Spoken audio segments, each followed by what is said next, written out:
ಹುಷಾರಿಲ್ಲ, ವಿಡಿಯೋ ಮಾಡುದಿಲ್ಲ ಅಂತ ಇದ್ದೆ. ಆದ್ರೆ ಈಗ ಏನ್ ನಡೀತದೆ ನೋಡಿ, ಇದು ಕ್ರೇಜಿ ಆಗಿದೆ ಹೇಳ್ತೀನಿ ನೋಡಿ. ನಿಮ್ಗೆ ಗೊತ್ತಿಲ್ಲ ಅನ್ಸುತ್ತೆ. ಆದ್ರೆ ಈಗ ಕರೆಂಟ್ಲಿ ತಮಿಳುನಾಡಿನ ಗವರ್ಮೆಂಟ್ ಲಿಟ್ರಲಿ ನಮ್ಗೋಸ್ಕರ ಹಾಗೂ ನಮ್ಮ ಎಕ್ಸಿಸ್ಟೆನ್ಸ್ ಗೋಸ್ಕರ ಫೈಟ್ ಮಾಡ್ತಾ ಇದೆ. ಇಡೀ ಇಂಡಿಯನ್ ಹಿಸ್ಟ್ರಿ ಹಾಗೂ ಪಾಲಿಟಿಕ್ಸ್ ಚೇಂಜ್ ಆಗಲಿದೆ. ಯಾಕಂತ ಹೇಳ್ತೇನೆ, ನಮ್ಮ ದೇಶದ ಹಿಸ್ಟ್ರಿ ನಾರ್ತ್ ಸೆಂಟ್ರಿಕ್ ಆಗಿತ್ತು.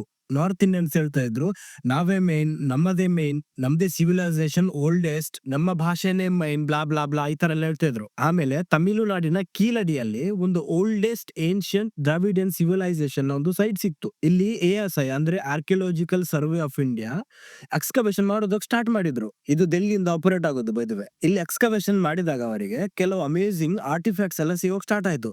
ಇದು ಸಿಗ್ತಾ ಇದ್ದಾಗೆ ಇದರ ಕೆಲಸ ಸಡನ್ ಆಗಿ ಸ್ಲೋ ಮಾಡ್ಬಿಟ್ರು. ಇದರ ಫಂಡಿಂಗ್ ಕೂಡ ಸ್ಟಾಪ್ ಮಾಡಿದ್ರು.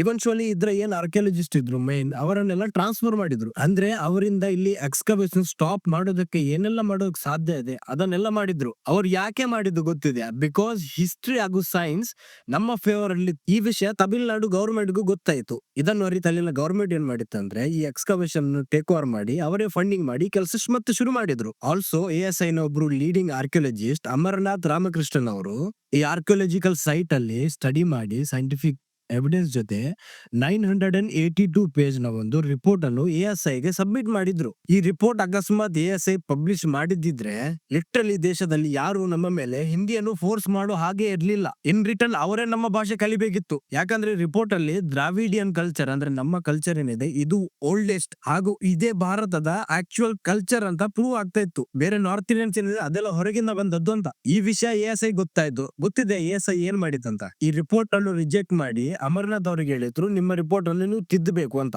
ಆದ್ರೆ ಆರ್ಕಿಯಾಲಜಿಸ್ಟ್ ಅಮರನಾಥ್ ಅವರು ಹೇಳಿದ್ರು ಈ ರಿಪೋರ್ಟ್ ಅಲ್ಲಿ ಏನು ತಿದ್ದೋದಕ್ಕೆ ಇಲ್ವೇ ಇಲ್ಲ.